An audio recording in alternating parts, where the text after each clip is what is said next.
circuit clerk here in DeKalb County. And this is a wonderful crowd, and we thank you so much for turning out, and I know Doug's tickled because I am.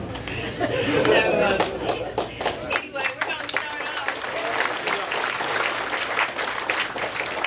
Especially I'm on the ballot this time next year, so I'm really tickled. So, anyway, we're going to start off, but we're going to let our Troop 96, they're going to do the national anthem, and we're going to start here in just a moment. Are y'all ready? Okay. All right. Walter, are you singing? Okay. Mr. Walter Watson is going to sing it for us. Good to be a Democrat.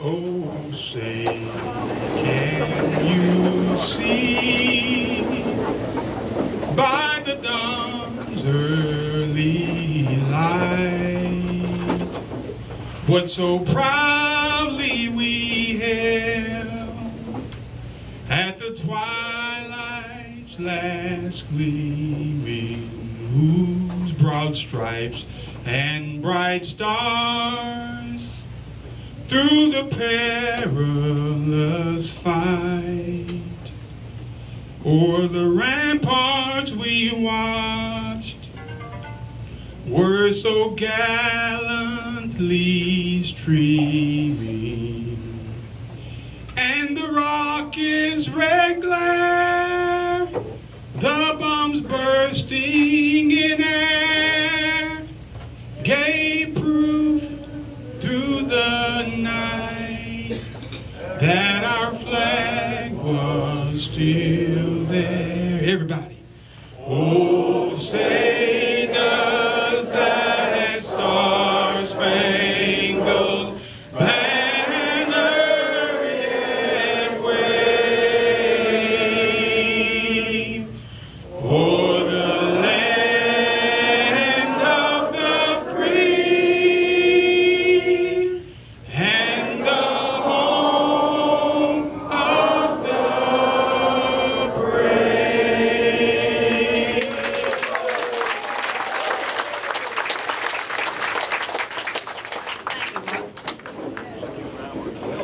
Thank you, Walter. That was beautiful. Now we're going to let them lead us in the Pledge of Allegiance. So if you'd all please stand again. Go ahead,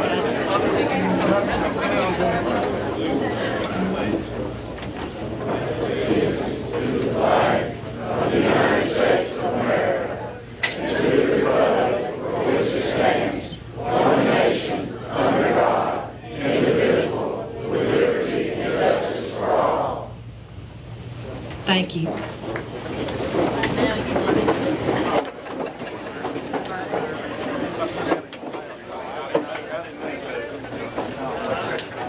Okay, the first thing we're going to do is we want to recognize all of our elected officials. If you're an elected official, I know we've got several counties represented. Would you please raise your hand or stand up and give us a wave? I'm afraid I'll miss somebody if we go calling names. See with?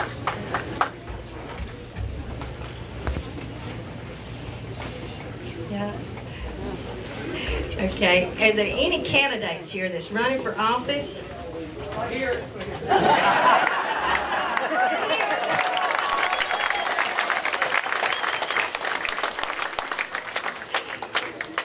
Is there anybody else? DeWitt, I know you're running.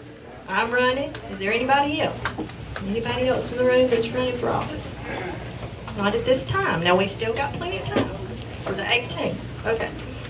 Have we got any veterans in here? You know Veterans Day is coming up. If we got a veteran, raise your hand. We want to give you a round of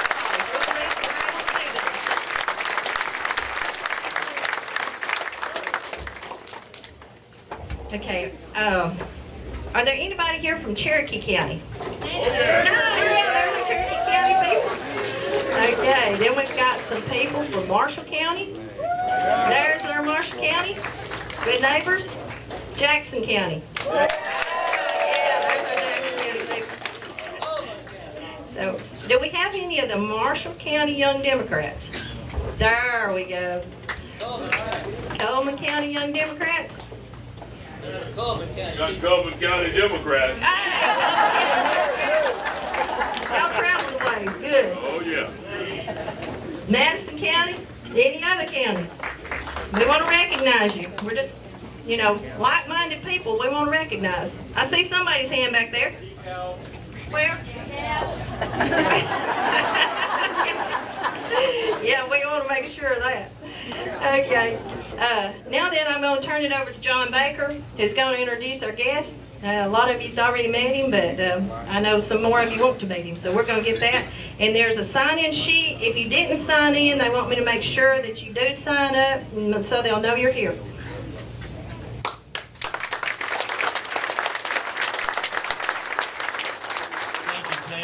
And need to do just a little bit of house cleaning business, explain a couple of things. Where's Katie Woodall? Katie, where's Katie? Okay, now we're going to have a big jar here for donations to Doug's campaign, but they cannot accept, under federal election law, they cannot accept cash contributions. So Katie, I know some people have checks. Where's the jar going to be to put the checks in? Okay, here, look back there in the back.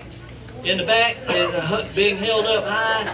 If you would like to make a contribution to the campaign, it'd have to be by check, and it can be there. Now, there are some cards that need to, they also have to report a lot of details to the Federal Election Commission. They have to have your employment, a little bit of, not much information, but it'd save the campaign a lot of trouble if you give them that information at the same time. If that's too much trouble tonight, please go online. Go online to the campaign. If you don't have your checkbook, if you go online, you can make contributions by credit card, by check, any other way, but this campaign is important and it takes lots of money. So please feel free to, if you can't or not prepared to make a contribution tonight, go online and do that, please. A couple of other little business. I want to thank our sponsors. I'm going to blame them. I'm not going to thank them. I'm going to blame them. We had some financial contributions. Some folks said, look, we want to have a pretty good sized event and we don't want people to have to pay for their dinner. So we'll help raise some money. So it's their fault we got this kind of crap. But I want to recognize those who are our financial sponsors. We'll call them gold sponsors or blue dot sponsors. If we had a program, we'd have their names on it. And I hope I don't leave somebody out, but DeKalb County Democratic Executive Committee, Ben Johnson has authorized a significant contribution. Progressive Women of North Alabama, and lots of them are here. David Raines, Luther Hendricks, Lowell Barron, Sharon Barron Burke, Judge Steve Whitmire, Jason Carroll, David Ware, and Roy Sanderson have all made generous contributions to this event tonight. So it's their fault. We'll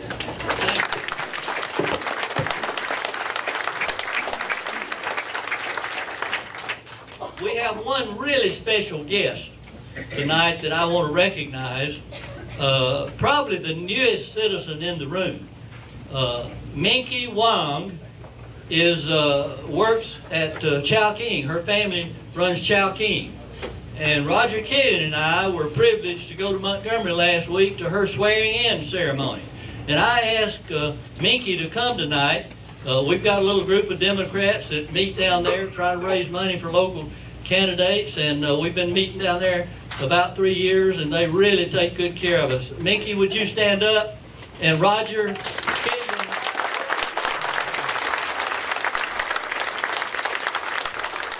has something to bring you. Minky, if you'll just stand up just a little longer.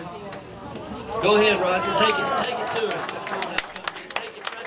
Take it to her. Right up that line.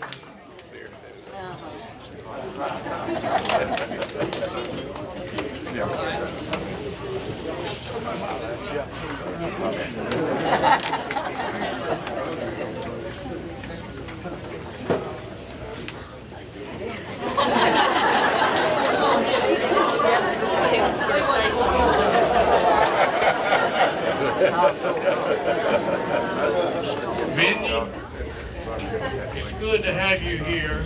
because you're here, we have a better land to live in. We're just so glad, so thankful that you're a part of us. God bless you and your family.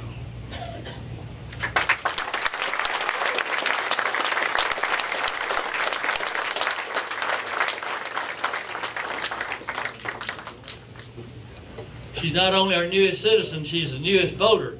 Doug, don't let her get away. Do we have voter registration forms here tonight? Somebody said we do. Right back on the table back there. Minky, if you're not registered already, Pam, we can take care of that for anybody who needs to register right back in that corner before you leave. This corner, okay, it's over here. I'm sorry. It's to my left. Oh, yes.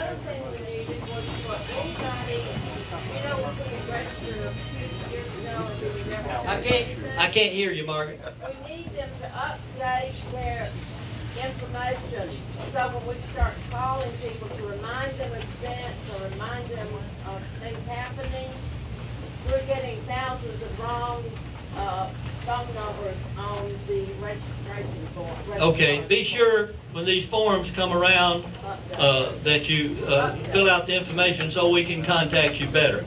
Okay, I think that covers. Let me get to the important part now and introduce our speaker. And I didn't have him give me a bio, and I'm not going to read you a lot of technical information. I've known him 32 years, and I've known him since he was a young lawyer. He's got a lot of positive things to his credit, not the least of which, and maybe the most important, is his wife. Doug, where is she? She's not here. Okay, she's from Cullman, Alabama. Our neighboring county, Cullman, Alabama. Doug's father was a steel worker. His grandfather was a laborer. Doug grew up in a community just like ours. His wife grew up in a community just like ours. They're just like we are. And Doug is very intelligent. Matter of fact, he's so intelligent that if when elected to the U.S. Senate, he will immediately greatly increase the average intelligence of the U.S. Senate.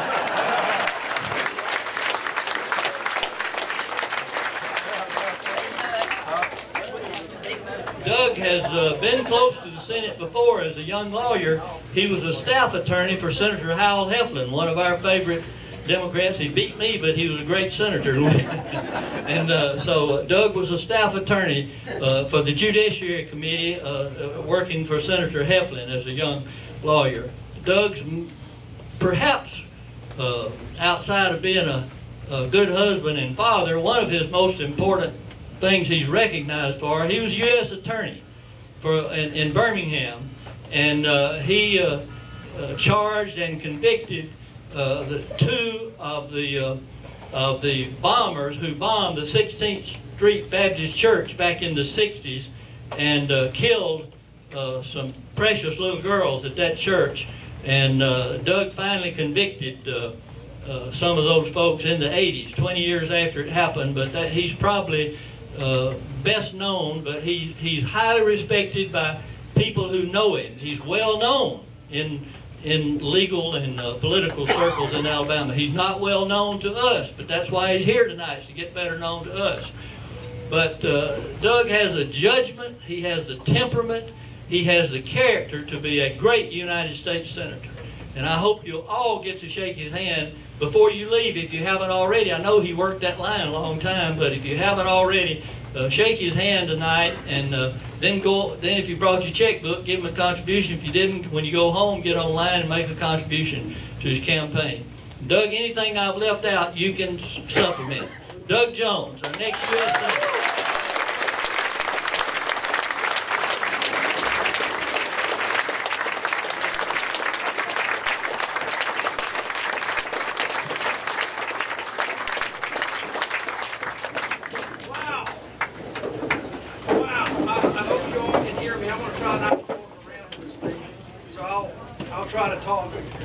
Here. Is everybody here okay? All right, well, I'm just going to have to do it like this. I'm going to have to do it. Is that better? Wow. Thank you all. Thank you all. It's amazing what turnout you can get when you got food being served. Folks, cannot tell you as I look across this room how honored I am to be here. How humbling this is to see this kind of crowd.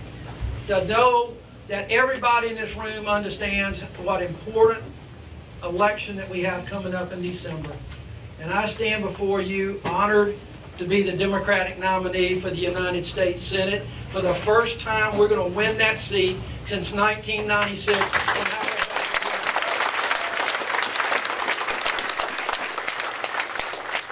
I don't want to take a ton of time tonight, but I do want to talk a little bit about where we are, what we're doing. Everybody in this room, I think, is ready for change. We want to move this state forward. We want to take this state where we know this state can go, not backwards, as we might go if the election goes a different way on December 12th. I want to tell you a little bit about me. You heard a little bit from John. And let me say this. There's so many friends. I see so many people out there that I've known and worked with over the years. If I start going down the line, I'm going to miss them. But I really especially want to thank John and Lowell Barron for early on, along with Ron Sparks, who's been doing a hell of a good job for me working this campaign. That I want to thank them for getting this on the radar early for me, and all the work that you've done up here to try to help the party, to help my campaign. I could not have asked for a better turnout tonight. This is just amazing. So in particular, thanks to John and Lowell and Ron. Ron just burns up my telephone telling me different things that I need to do, and I listen and I get at my staff, every one of them, and we're working it. I want to tell you just a little bit more about me. I did grow up in Fairfield, Alabama. For those of you, you might drive through Fairfield going to Tuscaloosa or down to Meridian or somewhere down 59. It's U.S. Steel territory. I live right there in Glen Oaks, a little suburb. My granddad was a steel worker. My other granddad was a coal miner, organizer for the union. Dad worked as a steel worker before they found he had an aptitude for electronics, and they moved him up to management. But he worked 2 jobs all the time. My family was the kind of family that my dad worked 2 jobs to make ends meet and to make us a good living. In 1983 or so, he retired from the steel plants and got a job working still out at U.S. Steel. Company, they just opened that new pipe mill in 1983, and the company named Forrester Instruments from Germany hired him to run their little office. Dad worked there until he was 80 years old when he finally retired. Worked in the same location for 2 different companies for about 62 years. I know what hard work's like. I know what hard work's like. I've watched it over and over. I was lucky that my family gave me opportunities to go to the University of Alabama, to go to Cumberland Law School. It was during Cumberland Law School. Many of you here have supported Bill Baxley in the past. It was during my law school career that I watched Bill Baxley try the first of those church bombing cases. Y'all may remember 1977. He prosecuted a guy named Dynamite Bob Chambliss.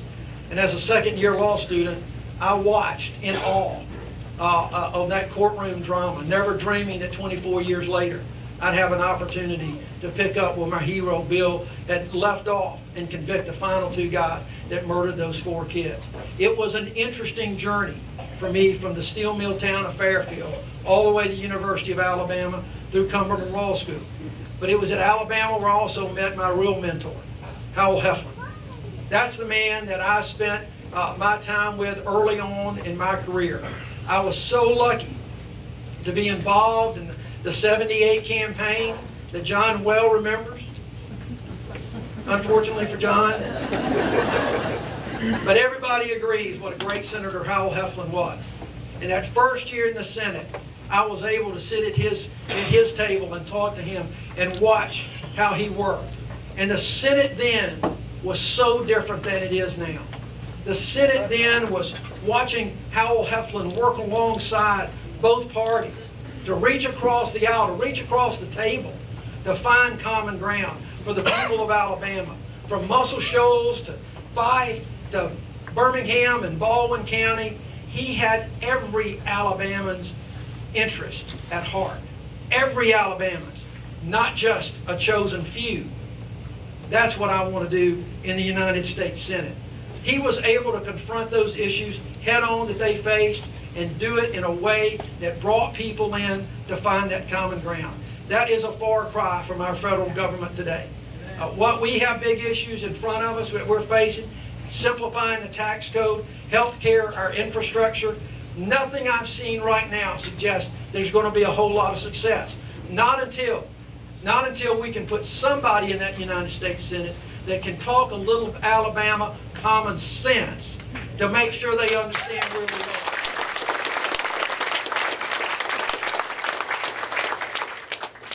I left Senator Heflin's staff and became an assistant U.S. attorney. Prosecuting cases for about 4 years, decided it was time to get out into private practice. I left an assistant U.S. attorney job. Didn't pay a whole heck of a lot in those days, but it was paying the bills. But I left that job, decided to just hang out a shingle in Birmingham. I had a daughter who was 8 days old. Didn't have any clients, but I had a daughter that was 8 days old. I had a mortgage, but I had confidence. I had faith that goods lawyers would get business, and I was very, very fortunate. But I also know this, and when you're working for yourself like that, when you have a law practice, for those lawyers that are here, and I see a bunch of them, they'll tell you law practice is like a small business. And you live from paycheck to paycheck oftentimes. And you know you're just 1 or 2 paychecks away from really having a problem. So I know what it's like to make sure you spend the time and you work hard to do the things for your family. And I understand what it takes. I was so lucky when, after 13 years in private practice, that one of the last acts that Howell Heflin did was to nominate me as United States Attorney for the Northern District of Alabama that included this area up here. We talked about some of the things that we did. But what you don't realize is all the things that we were doing behind the scenes. You know, the church bombing case gets the headlines.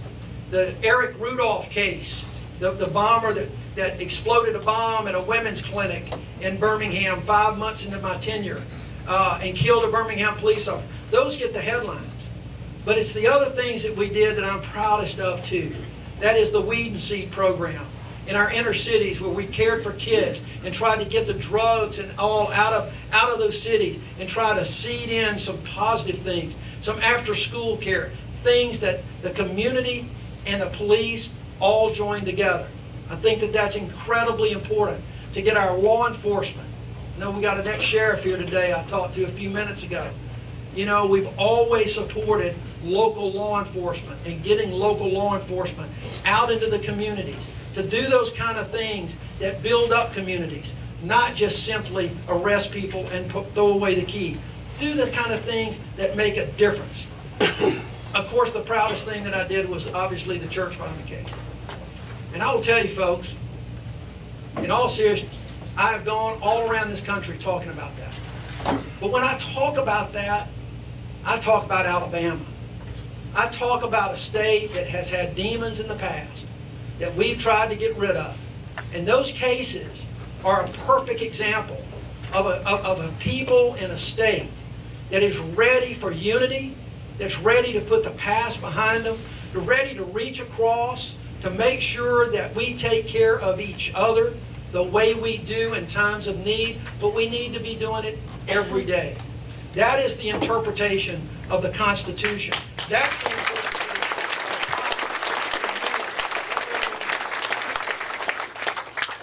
And I'll come back to it in a minute, but that is not what you're hearing from the other side. I tell lawyers all the time, and some of you in this room may have heard me speak about those cases, what it's like to work on those cases, to understand and to look in the eyes of a mother who lost a child 37 years earlier in a horrific, horrible act of domestic terrorism, and to feel her hug, to just simply say thank you. Thank you for what you did. One of the moms of one of those little girls died about a year after we finished it, after we finished that case. And I'll never forget the words that her son came up to me afterwards. He said, at her memorial service when she passed away, she said, Doug, thank you. Thank you for coming tonight, but thank you for what you did. It was because of you she died with a smile on her face. Well, folks, we can have a smile on our face again if we just put our mind to it. if we just put our mind and we stand together to work on the issues that face every Alabaman today.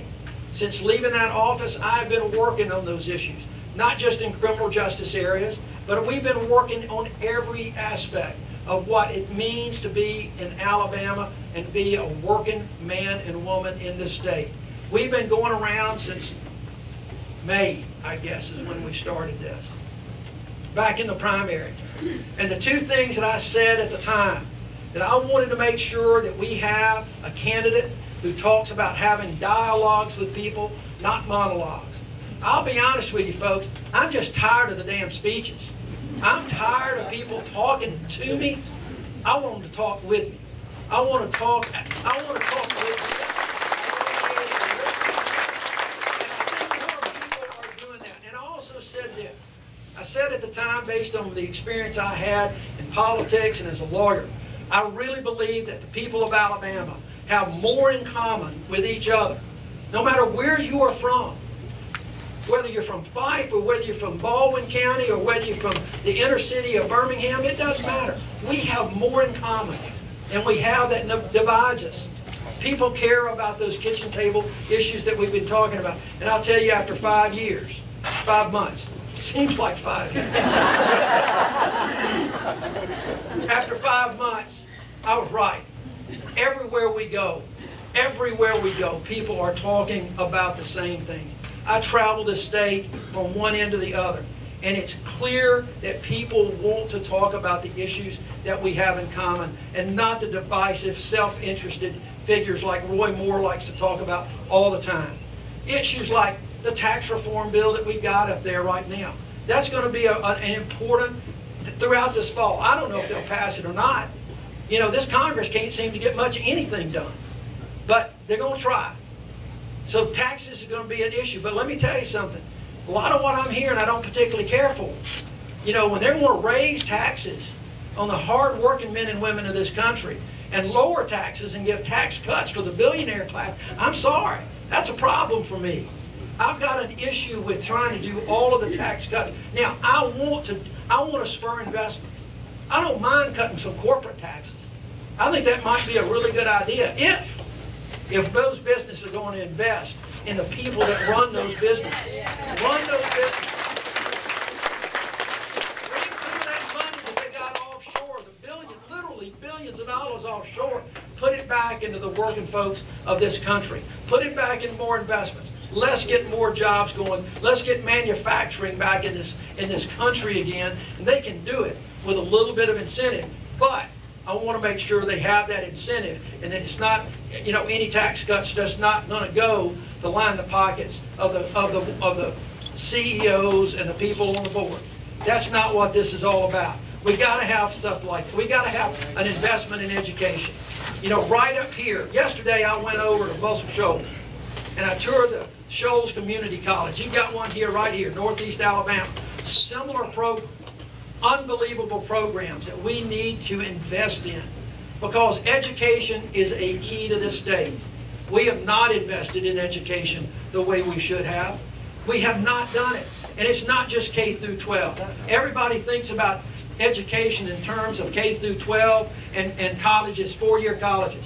Well, let me tell you something, folks. Right here in Northeast Community College and in the Shoals, they are training people for very good jobs. We've got to make sure our children and those that want to move up know that we've got opportunities. We've got workforce development plans at those colleges that can give people the skills necessary to make $15, $20, $30, $35 an hour. Those are the jobs that built the middle class in this country. Those are the jobs that we have seen the middle class flourish on, but those are the jobs that have been going away. People are coming into Alabama. They want to make sure that we have businesses all the time. But I'll be honest with you, the businesses that are coming in or looking at this state are saying we're not sure you've got the right workforce. We've got to invest in our people and our children to make sure that that workforce is for the 21st century and we can expand that workforce. And when we do, we will not only bring in jobs, but we're going to get the wages that have been so stagnated for the last few years. We're going to rise those wages too We're going to get those wages above $7.25 and get that to a living wage. I got asked a question with some business folks the other day. They were asking me about raising the minimum wage, and everybody always quotes the CEO of McDonald's. Said, "Oh my God, I can't raise the minimum wage. Because if we raise the minimum wage, you know I'm just going to have to go to automation. And it's going to cost people jobs." I don't buy it. I'm telling you, I don't buy it. So I decided to look something up. You know, the minimum wage hadn't been raised since 2009. $7.25. And today, because of inflation, it's worth 9.6% less than it was 8 years ago. 8 years ago. But let me tell you something. Stock price of McDonald's has gone from about $88 to $170 in the last 5 years. So don't tell me for a second that you can't invest in the people that are pouring the coffee for you and helping those folks right now. We can do it, and we say it. Our infrastructure is crumbling across the country. The president has talked about an infrastructure bill. I support that if he'll make sure Alabama gets their fair share. And it's not just roads and bridges. It's schools. It's broadband. It's all of the things that we can do to make the infrastructure of this country where it needs to be, because right now we're in a problem. But we've got an opportunity. We've got an opportunity to not just build it and reinvigorate it, but do it in a way that saves this planet. You know, back in the summer when the president pulled us out of the Paris Accords, I was the first Democrat to come out and criticize that. It's not a perfect pact, but we got to do something. And I said, I believe in the science. Well, all the Republicans up in Washington who played political football with the climate change have decried all of that for years and years. What happened last week? The president's own study that the White House released said, guess what? Science is right. We're responsible for the problems that we got, and if we're responsible for the problems that we have over this planet, we can fix them. And Alabama has the greatest natural resources of any state in the country, and we need to do everything that we can to preserve them for the next generation and the ones that follow after them.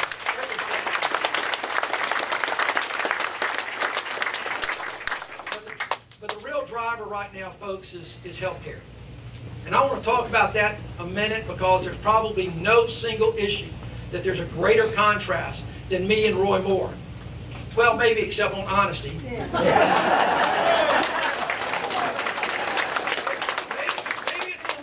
obeying the rule of law and not violating your oath, but health care is a big one.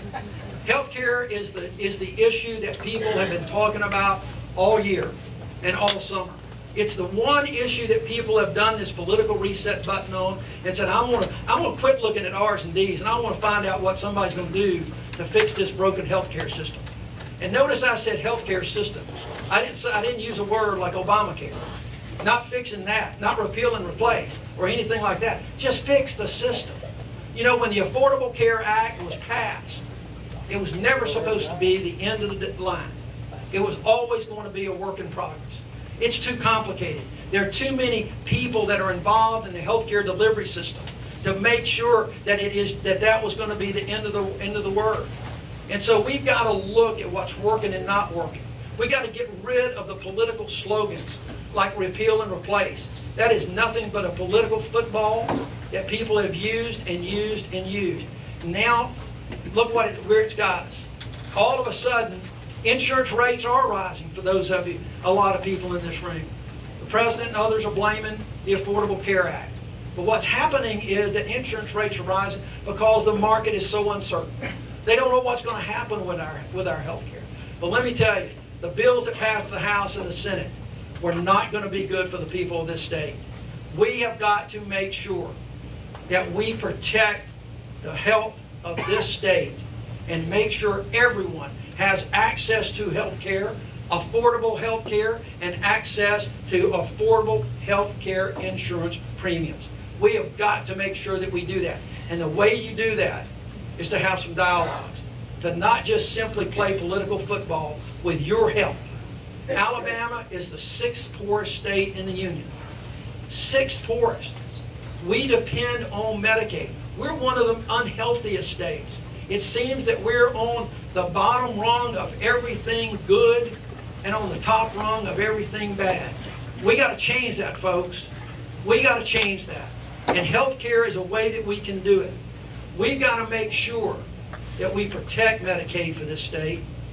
We lost billions of dollars. Billions. Because the governor and the legislature refused to expand Medicaid.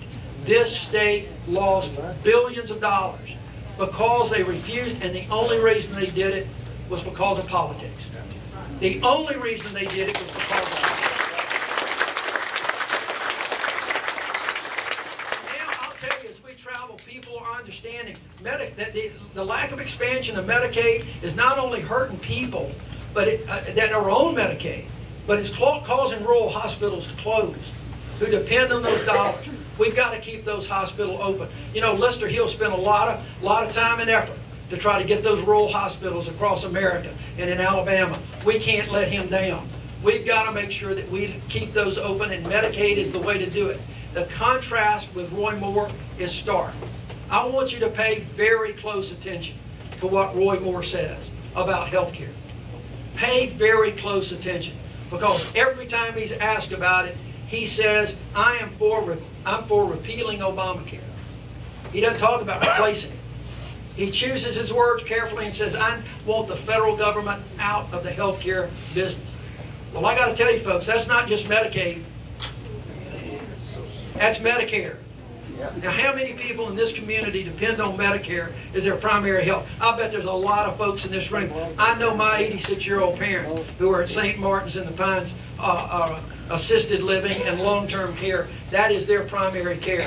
Roy Moore wants to get rid of that. He wants to get rid of Medicare. He wants to get rid of Medicaid. And even as recently as this week, he refused to answer a question about whether he would extend the child health insurance program.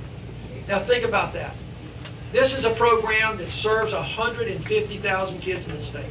150,000 of our children who don't qualify for Medicaid, and whose parents don't really make enough money to really give them good health care. This program brings about $250, $260 million into the state every year. I have absolutely called on our 2 U.S. senators and our congressional delegation. Pass it. Don't wait till I become a senator. Go ahead and do it. It runs out of money in March. Just go ahead and do it. Get rid of it. Roy Moore refuses to answer that question. Folks, that's an investment in our children. If we don't make that investment in our children with that kind of program, which everybody says is a success, what does he really care about? If he doesn't want to make that investment, who and what does he really care about? I've got to tell you folks, we've got to protect the federal dollars coming into this state. Roy Moore would absolutely cut that spigot off, and we depend on it far too much. I want to end up with just a couple things for you, because I've tried to talk about issues throughout this campaign. I've tried everywhere I go. I talk about the issues that I think people care about. Has anybody seen Roy Moore lately? No. No. You haven't seen him. And you're probably not going to. He won't debate. I think the people of Alabama deserve a debate between two candidates. Absolutely. He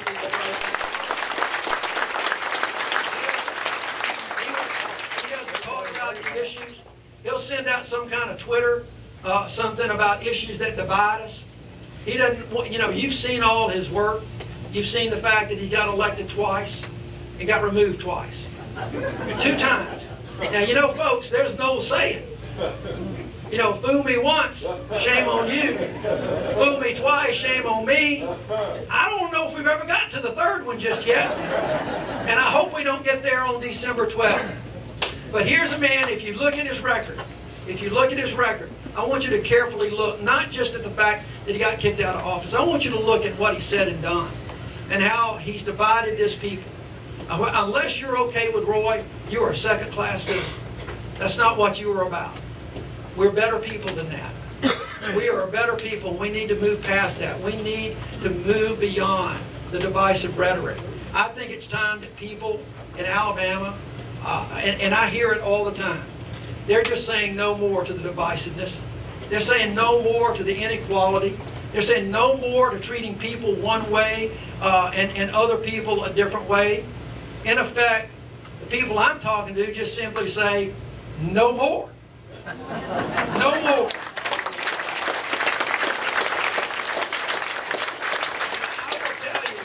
I'll tell you folks, Roy Moore is not talking about the issues. He is not talking about health care because he knows that when he opens his mouth, it's going to cause people some great concern. He's not talking about education. He says he wants federal dollars out of education in our state as well. He's not talking about any of the kitchen table issues that care. All he likes to do is run around on a stage with a cowboy hat and a little bitty gun, and he refuses to talk about the issues. Well, I got news for him. They'd say up here in DeKalb County on those issues, Roy, you are all hat and no cattle.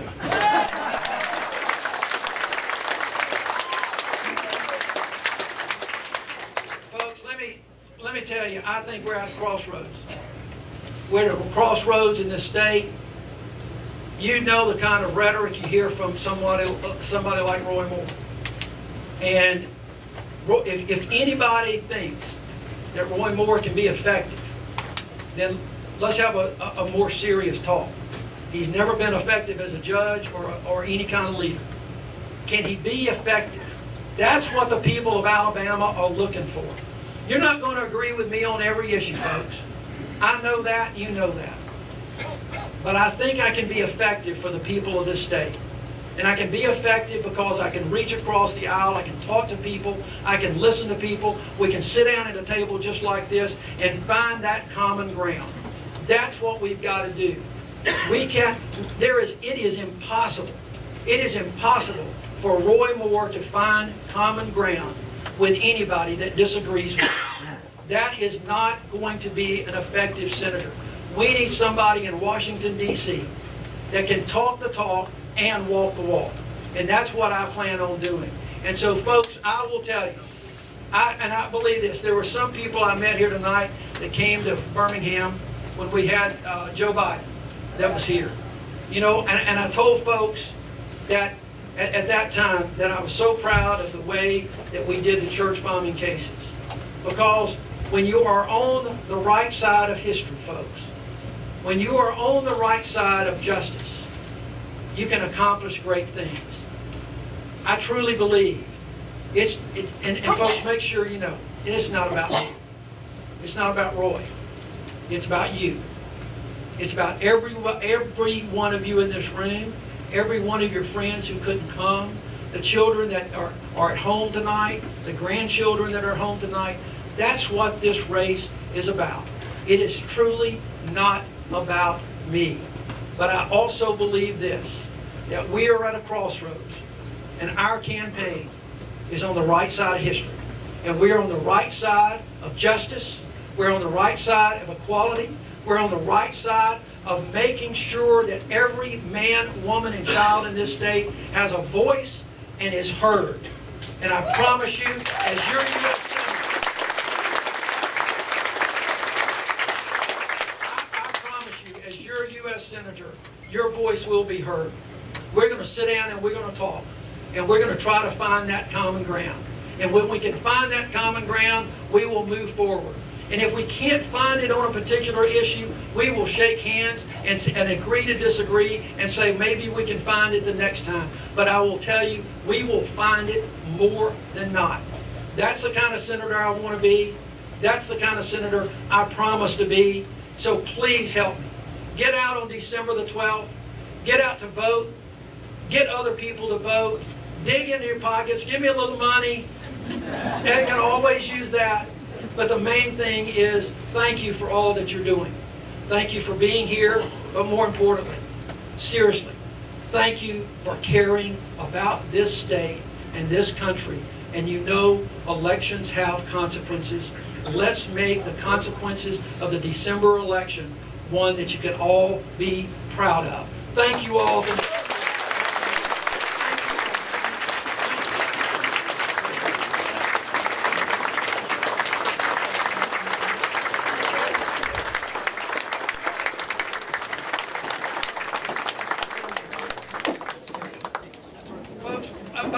y'all sit down.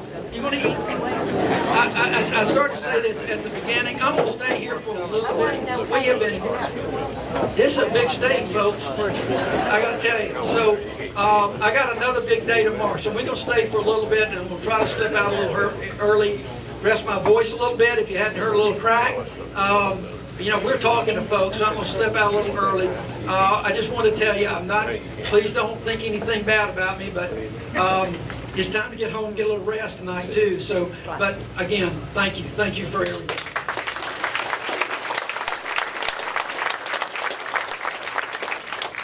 Katie, where are you? If you'll come give us directions here as to how you want us to proceed with the line, or whoever you want to do that.